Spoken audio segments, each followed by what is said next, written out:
In your life and mine, what is our knee-jerk reaction to good things happening? To us, in us, around us? Think when you went to the doctor and they tested your reflexes? Psh, what's your initial reaction when something good happens? Someone compliments you, someone buys your coffee when you're waiting in line at the drive-thru. To be honest with you, and you're like, aren't there more pressing things to talk about? Well, if you're like me, I don't always do that super well. What do I mean? There's like constantly good things happening. God is constantly doing good things around me, us, and sometimes it's like a stop sign. I just blow right through it. I don't even realize. God, even this morning, has probably already blessed you in some way. Are we attentive to that? So sometimes when we see good, we don't even see it at all. Sometimes a good thing happens, God does something good for us, and we pat ourselves on the back. I am pretty great. That was pretty great. Taking credit for, aren't I amazing? And then other times, something good happens, someone has a nice comment for us, whatever it is, and we just kind of shrug it off. It's hard for us to believe. We almost go down this road of like self-deprecation, beating ourselves up. We're like, yeah, well, that must have just been luck. You're giving me this compliment, but if you knew the real me, you wouldn't be saying that. If God knew who I actually was, he wouldn't be doing good things for me. I'm no good. We have all these different ways that we incorrectly receive good things. All right, Levi, sauce me the ball. It's a bit like getting your feet in bounds. I just listed all the different ways when a good thing happens, God throws you a pass, and your feet go out of bounds. Incomplete pass. You miss the pass. They throw it, you don't even see it. Or God, he throws you a pass and you're like, wow, I'm such a great quarterback. It's like, well, you didn't throw that thing. Or you catch the ball and you're like, dude, I'm actually Butterfingers. I'm actually not that good. Your feet aren't in bounds. So what's the answer? What's the answer? How do we get our feet in bounds when good things are thrown to us from God? And Jesus speaks about this at length in the gospel. The answer is simple. It's gratitude. It's thankfulness. It is having in our heart a genuine spirit of recognizing, no, this isn't just luck. Someone has blessed me. Someone loves me and sees good in me and decides to throw me these good things throughout the day. I see you with your hands open. If I could throw that far, I would. This is the truth. And think about it. When we are grateful, when you see someone living gratitude, there's no room for pride. There's no room for, look how great I am, look at me. It's like, no, he gave it to me. I'm grateful. I'm thankful to God. It frees you from pride.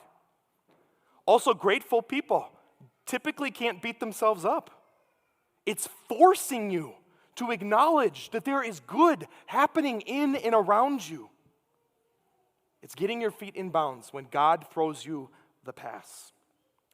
In the gospel today, we see Jesus heal 10 lepers. Horrible sickness, illness. Jesus heals all 10 of them physically. Here's what I want to point out. This might be a bold statement. 10 were healed physically. I think there was only one that was completely healed. There was only one of those 10 that interiorly, inside, was also healed. But can you imagine seeing this, witnessing this? I mean, this is the equivalent of like, could you imagine someone walking into the urgent care in Eagan and you've got kids with broken arms and strep throat and whatever, and Jesus goes one by one, healed, boom, healed, boom, healed, boom. You know, and the lady at the counter is like, you're going to put me out of business here. That's what just happened. But how often does God do good things for us and he heals us and we miss it? Or he heals us and it's like, I am pretty great. Or he heals us and it's, I'm no good. Why are you doing that? No. The answer is gratitude, thanksgiving. That's how we know that he was completely healed. And Jesus isn't telling us, all right, you need to be thankful because you need to stroke my ego. He's not saying like, what was that? Say it again. Jesus doesn't need our thanks. It's not like in first grade when your teacher would say, and what do you say? I just healed you. No, Jesus is infinitely good and powerful in himself. He doesn't need our thanks. The reason why he's telling us to be thankful is it actually benefits me and you. It's actually healthy for us, good for us, healing for us to be grateful. It benefits us. According to ChatGPT, here are some completely not spiritual benefits of being grateful. People that are grateful, they have improved sleep quality by 25%. No more tossing and turning. People who live gratitude have decreased levels of anxiety and depression, realizing someone else is taking care of them. People that live gratitude have improved self-confidence. It reduces jealousy and envy. It helps to develop deeper relationships. Gratitude, they say, scientifically actually activates your prefrontal cortex. That's the part of your brain that makes decisions. And on the topic of blood pressure screenings, grateful people typically have lower blood pressure, and it helps you prevent overeating. Who knew? I said nothing about Jesus there or religion. Even the scientific community, God made science, he made it good, but even the scientific community with no faith is saying there is something here. There's something to this grateful thing. And then we move into what Jesus says. He is so clear. This is where we need to live. Gratitude is where our mind space, our heart space, our life needs to be lived in order to find true peace. Listen to what we say before the Eucharistic prayer. This will sound very familiar to you, hopefully. It is truly right and just, our duty and our salvation, always and everywhere to give you thanks. Listen to that statement. It's our duty, our obligation. It's our salvation. Do you want to know the path that leads to saving, that leads to Jesus? Gratitude. And then he doesn't just say, well, you should, at the end of the day, if you remember to say thank you, maybe you should try it sometime. He says, no, always and everywhere. That's a lot of time to give you thanks. In Mass, where we celebrate the Eucharist, the word Eucharist actually means thanksgiving. I'm telling you, when people live gratitude, when I'm living in that place of gratitude, it actually frees me. I've met with people in my office that are kind of getting stuck in their head, and this happens to me as well. You're overthinking things, you're self-conscious, you're worried about what people are thinking of you, etc., etc. And what I will tell them mid-meeting is, all right, I want you to leave the office, I want you to go sit in the church, look at Jesus in the tabernacle, and I want you to tell him 10 things in the last 24 hours that you are grateful for. Why? Because it breaks that cycle. It breaks the loop. In seminary, we called those overthinkings, we called them stupid loops. That's not a cereal, by the way. But here's what the Catechism of the Catholic Church says. It says the worship of the one God sets man free from turning in on himself. My goodness. Do you know how many young people need to hear that today? Get outside of yourself. There's so much good happening around you. Even the person that lets you out in the parking lot, even the person that smiles, God is constantly trying to get a hold of us to show us love. And there are many people in our society that I think do this well. If you've ever seen a healthy NFL locker room, I know we have to bring that up. If you've ever seen a healthy NFL locker room, typically the coach will begin his press conference, and Kevin O'Connell does this very well. Thank you to my assistant coaches. Thank you to Brian Flores, the defensive coordinator. Thank you to the Wilfs, the owners. Thank you to the players. He goes on this litany of gratitude. Why? Because he's cheesy? I don't think Kevin O'Connell's cheesy. Maybe the Packers coach is cheesy. You see what I did there? That was bad. Save your booze till after Mass, please. But he goes down this list of gratitude, not because it's fluff. He's got one of the healthiest locker rooms in the NFL. Because he acknowledges the good that is happening in and around him in a healthy way. He's not taking credit for it. He's also not beating people up. Another example that I will give you of a person that I look up to in this regard is our Archbishop, Archbishop Hebda. If you have ever been at a Mass with him, a dinner with him, experienced him, before the end of Mass, it's like a litany of gratitude. I'm grateful to this person. I'm grateful to this person. I'm grateful to this person. It's beautiful, actually. And what I was with Archbishop Hebda in Rome this past week. Me and the deacon were over there for an ordination ceremony. but we had the chance to be near Pope Leo. An archbishop actually shook his hand and had a minute to speak with him. And what I was so impressed by, this moved me to tears. Archbishop goes up, he has a minute with the Holy Father, the successor of Peter. What's he going to talk about? What's he going to say?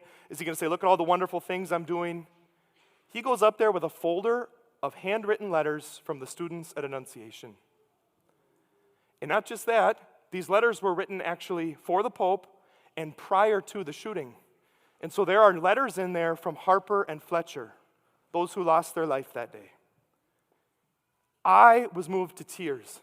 He took that 1 minute to give thanks, to thank you for your prayers. Thank you for your support. Thank you for the love that you are showing our community in this time of pain. That was inspiring to me. Gratitude at the deepest level.